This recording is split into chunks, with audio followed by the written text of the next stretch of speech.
Hello दोस्तों, मेरा नाम है वैशाली शाह। आज मैं फिर से आपके सामने हाजिर हो गई हूँ एक नए वीडियो को लेके। जैसा कि मैंने आप लोगों से प्रॉमिस किया था कि मैं आप लोगों के सामने इंडस्ट्रियल से रिलेटेड जितने भी लॉज हैं उनके बारे में आप लोगों को एकदम बिहारी स्टाइल में जानकारी दूंगी। तो चलिए आज हम उसी से रिलेटेड एक लॉ के बारे में पढ़ते हैं। Payment of gratuity act 1972। ये पेमेंट ऑफ ग्रेच्युटी एक्ट जो सबसे पहले लागू हुआ था 1972 में। चलिए इसके बारे में जानते हैं, आखिर ये है क्या। आखिर ग्रेच्युटी किसे कहते हैं? ग्रेच्युटी पेमेंट ऑफ हम लोग जब भी सर्विस ख़त्म होता है तो लोग बोलते हैं ग्रेच्युटी मिलेगा। आखिर ग्रेच्युटी है क्या, इसके बारे में जानते हैं।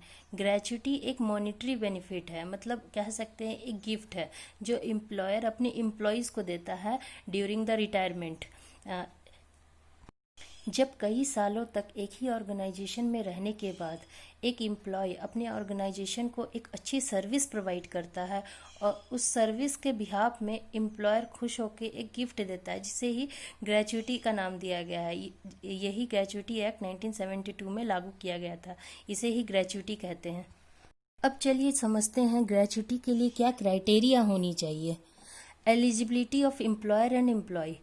ग्रेच्युटी देने के लिए एम्प्लॉयर को अपने ऑर्गेनाइजेशन में मिनिमम 10 एम्प्लॉय होने चाहिए जो कि वो कंटिन्यू 12 महीने तक काम कर रहे हों। अगर ऐसा सिंगल डे भी आ जाता है तो वो एम्प्लॉयर बाध्य होता है ग्रेच्युटी देने के लिए। वहीं चलिए समझते हैं एम्प्लॉय के लिए क्या क्राइटेरिया होनी चाहिए ग्रेच्युटी लेने के लिए। ग्रेच्युटी लेने के लिए एम्प्लॉय को अभी नए जो 2018 में अमेंडमेंट हुए हैं उसके अनुसार कम से कम 5 साल का कंटिन्यूअस सर्विस एक ऑर्गेनाइजेशन में उस एम्प्लॉय का होना चाहिए। आफ्टर 5 इयर्स ही वो ग्रेच्युटी लेने के लिए एलिजिबल हो सकता है।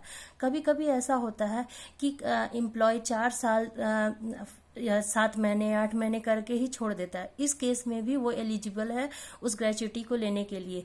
बट इन केस अगर वो 4 साल 3 महीने या 4 महीने करके वो छोड़ता है तो उसे ग्रेच्युटी नहीं मिलेगी, क्योंकि ग्रेच्युटी के लिए कम से कम 4 ईयर और मोर देन 6 मंथ का ही का सर्विस होना बहुत जरूरी है। अब तक हम लोगों ने ये देखा कि क्या क्राइटेरिया होनी चाहिए एम्प्लॉयर और एम्प्लॉय के लिए ग्रेच्युटी देने और लेने के लिए। हम लोग यहाँ बार बार बात कर रहे हैं कंटिन्यूअस सर्विस। अब ये कंटिन्यूअस सर्विस है क्या, इसके बारे में जानते हैं। कंटिन्यूअस सर्विस के अंदर अगर कोई organisation laid off, strike, lockout या किसी भी कारण बस काम को छोड़ता है employ due to fault of employer, मतलब इसमें एम्प्लॉय की गलती नहीं होगी इसके काम को छोड़ने के लिए, फिर वो ये सारी चीज इसके एम्प्लॉय के कंटिन्यूअस सर्विस के अंदर ही मानी जाएगी। इसके अलावा कंटिन्यूअस सर्विस के दौरान एक एम्प्लॉय को 1 साल में कम से कम 240 दिन का तो काम करना ही होगा।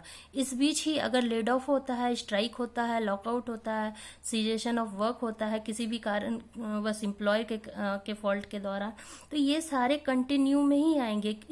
ये जो 240 डेज के जो कैलकुलेशन है इसके अंडर में ही कैलकुलेट किए जाएंगे। इसे ही कहेंगे कंटिन्यूअस सर्विस। ये तो था नॉर्मल एम्प्लॉय के लिए ग्रेच्युटी के कंटिन्यूअस सर्विस। अब हम लोग ये समझते हैं कि माइंस में जो काम करते हैं लेबर, जो ग्राउंड लेवल से नीचे काम करते हैं, उन लोगों के लिए कंटिन्यूअस सर्विस क्या होगी। जो उन लोगों के लिए कंटिन्यूअस सर्विस के दौरान 190 डेज कम से कम उन लोगों को काम करना होगा इन 1 ईयर, तभी वो लोग एलिजिबल होंगे इस ग्रेच्युटी को लेने के लिए। चलिए अब हम लोग ये समझते हैं ग्रेच्युटी जो कहा जाता है रिटायरमेंट के टाइम पे ही मिलता है। क्या ये सच में रिटायरमेंट के ही टाइम पे मिलता है, इसके अलावा और कभी नहीं मिलता है? जी नहीं, ऐसा नहीं है। ग्रेच्युटी रिटायरमेंट के टाइम पे रेजिग्नेशन, अगर कोई एम्प्लॉय रेजिग्नेशन दे देता है 5 ईयर्स के बाद, वो भी एलिजिबल है उस ग्रेच्युटी को लेने के लिए।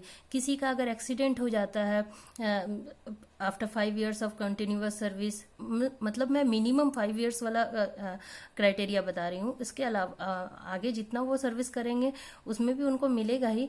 मतलब मिनिमम अगर 5 साल के बाद उनका एक्सीडेंट हो जाता है, डिसेबलमेंट हो जाता है, मतलब वो मतलब किसी तरह का वर्क कर रहे हैं, उनका डिसेबलमेंट हो गया, किसी तरह का एक्सीडेंट हो गया, वो भी एलिजिबल है इस ग्रेचुटी को लेने के लिए। VRS वॉलंटियर रिटायरमेंट स्कीम, इसमें भी वो एम्प्लॉय एलिजिबल होता है ग्रेचुटी लेने के लिए। टर्मिनेशन, अगर किसी एम्प्लॉय को टर्मिनेट कर दिया जाता है किसी भी वजह से, मे बी फाइनेंशियल क्राइसिस की वजह से, किसी भी वजह से अगर टर्मिनेट किया जाता है, छटनी किया जाता है, रिट्रेंचमेंट किया जाता है, तो ये सारे टाइम पे भी एम्प्लॉय एलिजिबल होता है ग्रेचुटी लेने के लिए।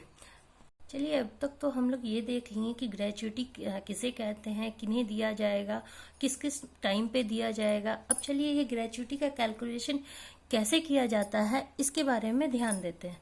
ग्रेचुटी का कैलकुलेशन, इसका एक फॉर्मूला है।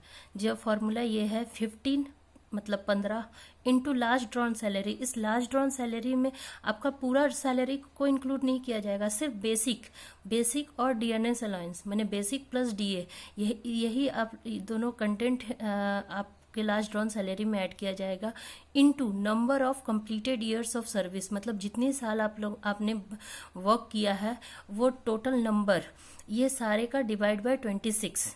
ये है ग्रेचुटी का फॉर्मूला। इसी के बेस पे ग्रेचुटी दिया जाता है। चलिए एक एग्जांपल के थ्रू इसको समझते हैं।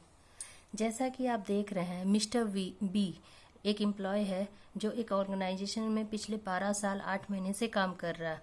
वो अपनी सर्विस का इसे जो वो 12 साल 8 महीने का काम किया है, तो इसे 13 ईयर्स मैंने 13 साल के ग्रेचुटी के रूल के अनुसार उसे अमाउंट दिया जाएगा। बट अगर वो 12 साल 3 महीने काम करता तो ये कंसीडर होता 12 साल के रूप में। मतलब कि चलिए हम लोग जानते हैं इसका ग्रेचुटी पेमेंट कितना होगा। अगर इसकी सैलरी, अगर मान लीजिए हम लोग एज्यूम कर लेते हैं 77,000 है, तो ये 13 साल काम किया है, मतलब 12 साल 8 महीने काम किया है, दैट मीन्स वो 13 साल काम किया। तो इसका जो कैलकुलेशन होगा 15 इंटू 77,000 इंटू 13 ऑल सभी का डिवाइड बाय 26, मतलब 5,77,000 5,77,500 रुपीज इसकी ग्रेचुटी अमाउंट होगी। तो चलिए इस पार्ट 1 को, ग्रेचुटी एक्ट 1972, इस पार्ट 1 को ज़्यादा आगे ना बढ़ाते हुए इसे यहीं पर समाप्त करते हैं। अब नेक्स्ट पार्ट में इसके और भी क्या फैक्ट्स हैं, क्या लॉ में चेंजेस हुए हैं, ये सारे चीज़ों को हम लोग नेक्स्ट वीडियो में देखेंगे। तब तक के लिए बने रहने के लिए थैंक यू, धन्यवाद। तो गाइस, अगर आपको मेरा ये सारा वीडियो अच्छा लग रहा है तो प्लीज़ लाइक करें, सब्सक्राइब करें और अपने दोस्तों के साथ, अपने कलीग्स के साथ, अपने फैमिली मेम्बर के साथ शेयर जरूर करें, ताकि उन्हें भी इस अपडेशन के बारे में, इस लॉ के बारे में संपूर्ण जानकारी एकदम सिंपल तरीके से हो पाए। Thank you.